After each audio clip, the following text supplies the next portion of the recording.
ఓం నమో నారాయణాయ నమః. ఒకరోజు కార్త వీర్యార్జునుడు రథారూఢుడై చతురంగ బలాలతో భూగోళమంతా విహరించి తిరిగి వస్తూ ఉండగా రుచికపుత్రుడైన జమదగ్ని ఆశ్రమాన్ని సందర్శించాడు. చతురంగ బలాలను ఆశ్రమానికి దూరంగా నిలిపి తాను మరో ఇద్దరు మిత్రులు కలిసి పాదచారులై ఋషి దర్శనం కోసం ఆశ్రమంలోనికి ప్రవేశించారు. జమదగ్ని ఋషికి భక్తితో ఆర్ఘ్యపాద్యాదులు ఇచ్చి నమస్కరించాడు. ఉభయ కుశలోపరి అయిన తరువాత ఆ మహర్షి కార్తవీర్యార్జునుడిని సర్వసైన్య సమేతంగా ఆతిథ్యానికి పిలిచాడు. తన ఆశ్రమంలో ఉన్న కామధేనువు అయిన సురభి మహిమతో అందరికీ అపూర్వమైన విందు విలాసాలు దివ్య భోగాలు అందించాడు. ఆ దివ్య భోగాలు చూసి ఆనందించవలసిన కార్తవీర్యుడి మనసు విధి ప్రేరణతో ఈర్ష్య కలుషితం అయింది. భూమండలాన్ని మొత్తం తాను పరిపాలిస్తున్నా ఆ ఏర్పాట్లను తను చేయలేడు. అయితే ఒక సాధారణమైన ఋషి ఈ విందు అందించటం తనకు పరాభవం అని అనిపించింది. ఆ విందు విలాసాలు భోగభాగ్యాలు వాటికి అవే సాటి. స్వర్గలోకంలో కూడా కన్నవి కాదు, విన్నవి కాదు. వీటిని తనకు అందించాడంటే ఇది తప్పకుండా నన్ను అవమానించటమే. ఈ పరాభవానికి మూల కారణం ఈ ఋషి దగ్గర ఉన్న కామధేనువు. దీన్ని ఇప్పుడే యాచించి నా సొంతం చేసుకుంటాను. దానంగా ఇవ్వనంటే స్వాధీనం చేసుకుంటాను. శాంతి పరాయణుడైన ఈ ఋషి నన్నేమి ఎదిరించగలడు? ఇలా ఒక నిర్ణయానికి వచ్చి ముందు వినయంగా ఋషిని అభ్యర్థించాడు. అయితే అందుకతను ఒప్పుకోలేదు. ధనం కోరినంత ఇస్తాను అని అన్నాడు. అయినా అందుకు ఋషి అంగీకరించలేదు. అయితే బలవంతంగానైనా తీసుకుపోతాను అని అన్నాడు. నీ వల్ల అయితే అలాగే తీసుకుని వెళ్ళు అని అన్నాడు. ఋషి శాంతంగా పలికాడు. ఎప్పటిలాగలే ప్రశాంతంగా కూర్చున్నాడు. హైహయుడు దూడతో సహా కామధేనువును తాళతో బంధించి బలవంతంగా తన రాజధానికి లాక్కుపోయాడు. సమిధలు దర్భలు ఏరుకు రావడానికి అడవికి వెళ్ళిన పరశురాముడు ఈ సంఘటన జరిగిన కొద్దిసేపటికి ఆశ్రమానికి తిరిగి వచ్చాడు. తండ్రికి నమస్కరించుకుని కూర్చున్నాడు. సోదరులు చుట్టుముట్టి జరిగిన విషయం మొత్తం చెప్పారు. వింటూనే పరశురాముడు కోపోద్రిక్తుడై ఉవ్వెత్తున లేస్తూనే పర్ణశాలలో ప్రవేశించి గండ్రగొడ్డలిని చేతపట్టాడు. వస్తూనే భూమి కంపించిపోయేటట్లుగా పెద్ద పెద్ద అంగలు వేస్తూ బయలుదేరాడు. అధర్మం చేసి భూమికి భారంగా మారిన హైహయుని సంహరించడానికి మాహిష్మతి నగరాన్ని చేరుకున్నాడు. చతురంగ బలాలతో కార్తవీరుడు సరిగ్గా పురప్రవేశం చేయబోతుండగా వెళ్ళి వెనక నుండి అటకాయించాడు. ఓరి క్షత్రియ, నన్ను పరశురాముడు అని అంటారు. ఏది నీ మొహం చూయించు అని మేఘ గంభీర స్వరంతో గర్జించాడు.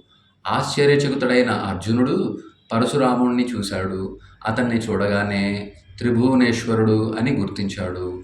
భూభారాన్ని తగ్గించటానికి అవతరించిన శ్రీమన్నారాయణుడు అని గమనించాడు. అయినా క్షత్రియ ధర్మం ప్రకారం తను సైన్యాన్ని యుద్ధానికి పురికొల్పాడు. రాజు ఆజ్ఞను అనుసరించి ఆ క్షత్రియ వీరులందరూ రకరకాల భయకర ఆయుధాలతో పరశురాముడి మీదకు లంకించారు. సూర్యుడు తన కిరణాలతో చీకట్లను నాశనం చేసినట్లు రెప్పపాటు కాలంలో ఒంటి చేతితో పరశురాముడు తన చతురంగ బలాలను మట్టుపెట్టాడు. సైన్యం అలా నాశనం అవటంతో బాధ కలిగిన తన పరాక్రమం ఇంతటిదే కదా అని మురిసిపోయాడు కార్తవీరుడు. చేస్తే ఇటువంటి వాడితోనే యుద్ధం చేయాలి. ఇన్ని వేల సంవత్సరాలకి ఒక్కడు దొరికాడు. ఇంద్రాదులు సైతం ఇతన్ని ఎదిరించి నిలబడలేరు. నేను ఇతడితోనే ద్వంద్వ యుద్ధం చేయాలి. నాకితను సమానుడు అధికుడో తెలుసుకోవాలి. దత్తస్వామి ఇచ్చిన వరం ఉండనే ఉంది కదా, కనుక ఈ బ్రాహ్మణుడితో కలపడతాను అని ఒక నిర్ణయానికి వచ్చాడు. ప్రళయకాల సూర్యుడులా సహస్ర బాహువులు ధరించి ఘోర రూపుడై సహస్ర ఆయుధాలను ధరించి పరశురాముడి మీదకి విసిరాడు. మండిపడుతున్న గోళాల్లాంటి సహస్ర అస్త్రాల సమూహాలను ఆ తపస్వి అయిన పరశురాముడి మీదకి కురిపిస్తూ అతి భీకరంగా గర్జించాడు. ఆ ధ్వనికి విమోహితులై మానవులు ఎక్కడ వారు అక్కడే నేల రాలిపోయారు. విజృంభిస్తున్న అర్జునుడితో మృదువుగా ప్రారంభించి అతనికి పరాక్రమాన్ని చూసి సంబరపడుతూ ఆనందపడుతూ విజృంభించాడు. పరశురాముడు సాక్షాత్తు ఆ శ్రీమన్నారాయణుడే. మహావాయువు ఆకాశంలో మేఘ శకలాలను చెల్లాచెదురు చేసినట్లు అర్జునుడి బాణాలు అన్నింటినీ తన బాణాలతో మార్గం మధ్యలోనే ఎగరగొట్టాడు. కార్తవీరుని ధనస్సు కూడా విరగ్గొట్టాడు. 500 ధనస్సుల్ని ఒకేసారి ధరించి ఆ సహస్రబాహువు 500 బాణాలను ఎక్కుపెట్టి ఒక్కసారిగా పరశురాముడి మీదకు వేగంగా విడిచిపెట్టాడు. ప్రళయకాల మేఘాలు తమ ఘోర దృష్టితో కాలాగ్ని చల్లార్చినట్లు రాముడు ఆ బాణాలు అన్నింటినీ క్షణకాలంలో వృధా చేశాడు. చుచ్చులా ప్రజ్వరిల్లి మెరుపు వేగంతో శరవర్షాన్ని కురిపించాడు. అర్జునుడి రథాన్ని తుత్తునీరు చేశాడు. నిరతుడై సహస్ర బాహువులతో రెక్కల పర్వతంలా నిలబడ్డ అతని మీదకి లంఘించి గండ్రని గొడ్డలితో చెక్కేశాడు. మహావృక్షం కొమ్మల్ని చెరిగినట్టు రెక్కల్ని నరికేశాడు. ఖండన వేగానికి అవి ఆకాశంలో ఎగిరి గిరిగీలు కొడుతూ కల్పవృక్ష శాఖల్లో వచ్చి నేల మీద పడ్డాయి. దత్తాత్రేయుడి అనుగ్రహం వలన, మహాశివుడి దయ వలన అతడికి 1000 రెక్కలు మళ్ళీ వెంటనే మొలుచుకున్నాయి. కొత్త చేతులతో శక్తి ఆయుధం ధరించి పరశురాముడి ధనుర్బాణాలను గండ్రగొడ్డలని ఎగరగొట్టాడు. ఇలా 100 ధనుసులు, ఒక 100 పరశువులు అయిపోయాయి. రాముడిలో రోషం భగ్గుమంది. ఆగ్నేయాస్త్రం ప్రయోగించి ఒక్కసారిగా 1000 చేతులు మొదలంటా మార్చేసి మరిక మొలవకుండా చేశాడు. రెక్కలు దిగిన పక్షుల నిరాయుధుడులా నిలబడ్డాడు అర్జునుడు. ఆ నిమిషంలో అంతరాత్మ మేల్కొనింది కనుక వెంటనే ధ్యాన సమాధిలో ప్రవేశించి పరతత్వాన్ని స్మరించాడు. బాహ్య స్మృతిని కోల్పోయి స్థాణువులా నిలబడ్డ వీర్యార్జునుడి శిరస్సును ఒకే గొడ్డలి వేటుకు నేలకు రాల్చింది. పండిన తాటిపండు తనంతట తాను నేలకు రాలినట్లుగా అది అల్లంత దూరాన దభీమని పడింది. ఆ వెంటనే మొదలు నరికిన చెట్టులా కార్తవీర్యార్జునుడి కళేబరం కూడా నేలకు ఒరిగిపోయింది. దేవతలు పుష్ప వృష్టి కురిపించారు. యోగ విద్యా పారంగతుడు కనుక అతడు ఇదివరకే జీవన్ముక్తుడు. ఇప్పుడు శరీరం రాలి పడిపోవడంతో విదేహ ముక్తుడయ్యాడు. కైవల్యాన్ని పొందాడు.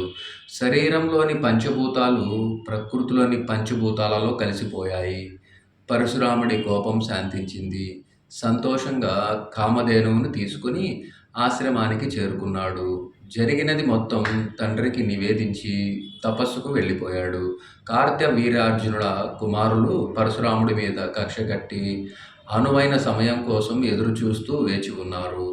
ఎదిరించే ధైర్యం లేక, శక్తి లేక దొంగచాటుగా ప్రతీకారం తీర్చుకోవటానికి పొంచి ఉన్నారు. తమ తండ్రిని సంహరించాడు కనుక అతని తండ్రిని చంపాలి అని వారి కసి. కొంతకాలానికి వారికి ఒక అనువైన సమయం దొరికింది. పరశురాముడు అడవులకు వెళ్ళాడు. అతని సోదరులు ఆటపాటలలో తేలుతూ అల్లంత దూరాన ఎక్కడో ఉన్నారు. జమదగ్ని పర్ణశాలలో తపస్సు చేసుకుంటూ ఉన్నాడు. ఋషిపత్ని రేణుకామాత ఇంటి పనులలో మునిగిపోయి ఉంది. ఇంతకన్నా మంచి సమయం దొరకదని రాకుమారులు సాయుధులై జమదగ్ని పర్ణశాలలో ప్రవేశించారు. జమదగ్ని శిరస్సును ఖండించారు. వద్దు వద్దు అంటూ రేణుకాదేవి అడ్డుపడినా, విలపించినా, ప్రాధాయపడినా వారు వినిపించుకోకుండా రాక్షసంగా శిరస్సు ఖండించి మెరుపు వేగంతో అక్కడి నుంచి వెళ్ళిపోయారు. అడవిలో కందమూలాలు సేకరిస్తున్న పరశురాముడికి ఆకర్షణలు కనిపించాయి. మనస్సు కీడును శంకించింది. త్వరగా పర్ణశాలకు చేరుకున్నాడు. జరిగిన ఘోరాన్ని కళ్ళారా చూశాడు. తండ్రిని తలచుకుని దుఃఖించటం మొదలుపెట్టాడు. ఇటువంటి మరణం సంక్రమించినందుకు ఎంతగానో బాధపడ్డాడు. కన్న తల్లిని చూస్తే కడుపు తరుక్కుపోయింది. అతని తమ్ముళ్ళు భయభ్రాంతులై వణికిపోతూ బిక్కుబిక్కుమని తన వైపే చూస్తూ ఉన్నారు. అందరినీ ఒక్కసారి పట్టుకుని బావురుమన్నాడు పరశురాముడు.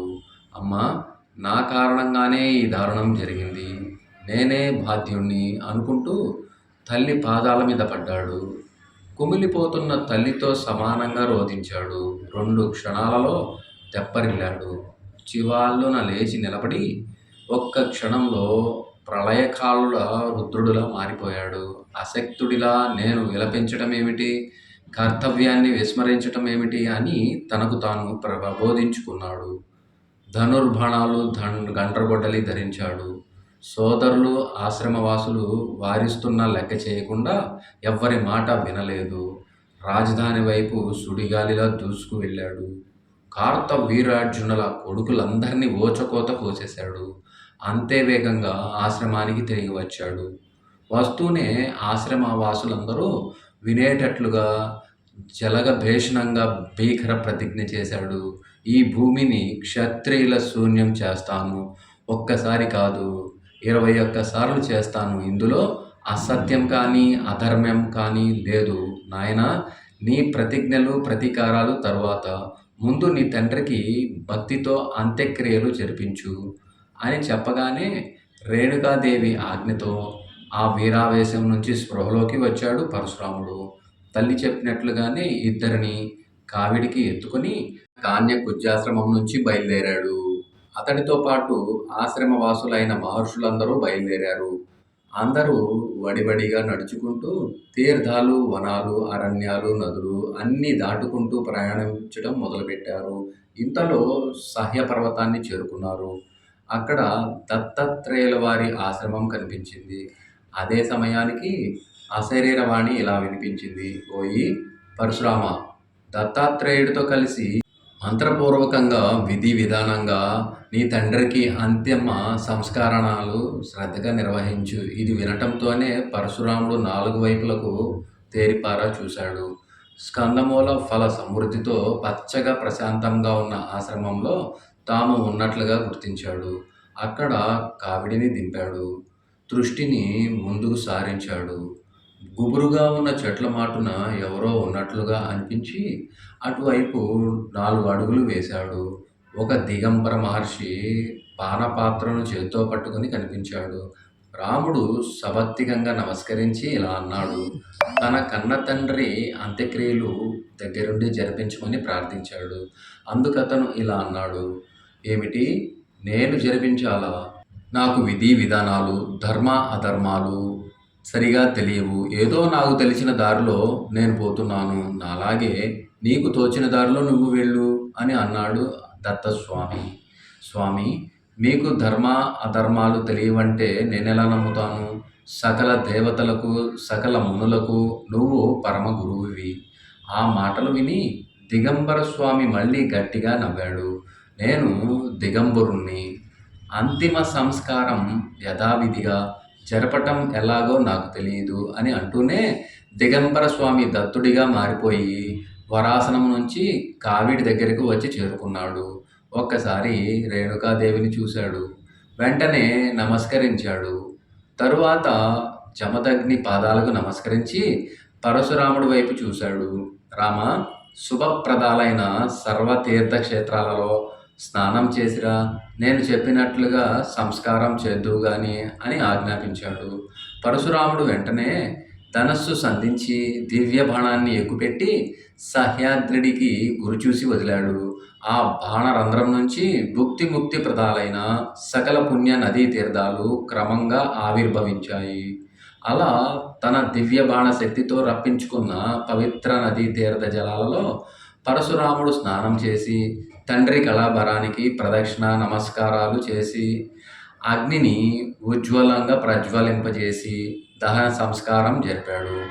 జగన్మాత అయిన రేణుక సర్వాభరణ భూషికై నిలబడి దత్తాత్రేయ, పతి వెంట నేను కూడా స్వస్థానానికి వెళదాము అనుకుంటున్నాను అని చెప్పి, నాయన భార్గవరామ, గురుదేవ ద్విజులను రక్షించు, నీ ప్రతిజ్ఞను నెరవేర్చుకో అని ఆజ్ఞాపించి ఆ జగదంబిక తన పతిదేవుడి చేతిలో సాంజలి బంధంగా ప్రవేశించింది. మరుక్షణాన భార్యాభర్తలిద్దరూ దేదీప్యమాన దివ్యరూపులై ఆనందమూర్తులై వినువీధిలో నిలిచారు.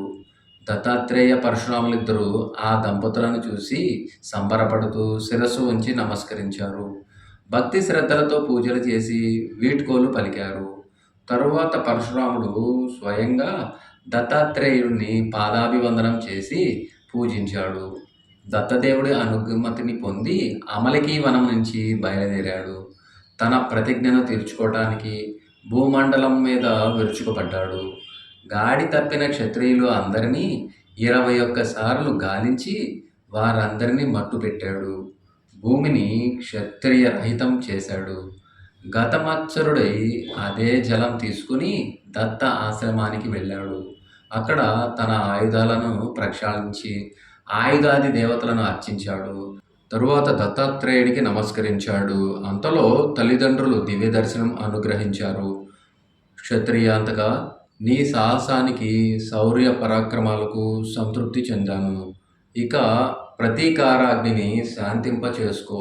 హింస ప్రవృత్తి వలన మూట కట్టుకున్న మహాపాపం తొలగించుకోవటం కోసం మహాయజ్ఞాలు చెయ్యి. వాటితో శుద్ధి పొందుతావు అని తండ్రి జమదగ్ని ఆజ్ఞాపించాడు. నాయనా, బ్రహ్మచారిణి కదా, ధర్మపత్ని తోడు లేకుండా యజ్ఞాలు ఎలా చేస్తాను అని సంశయించాడు. దత్తాత్రేయుణ్ణి గురువుగా అభ్యర్థించు. కశ్యపుణ్ణి ప్రధాన ఋత్వికుగా భరించు. బంగారపు ప్రతిమను భార్యగా చెంత ఉంచుకో. యజ్ఞాలు చెయ్యి అని తల్లి రేణుక ఉపాయాన్ని చెప్పింది. ఇలా ఆజ్ఞాపించిన తల్లిదండ్రులిద్దరికీ సభక్తికంగా నమస్కరించి వీడ్కోలు పలికాడు. సహ్యాద్రి అమలక వనంలో ఏకవీరాశ్రమం పదంలో ఇది జరిగింది. ఆ ప్రదేశం తపస్సులకే కాదు, యజ్ఞ యాగాదులకు కూడా అనువైన ప్రదేశం.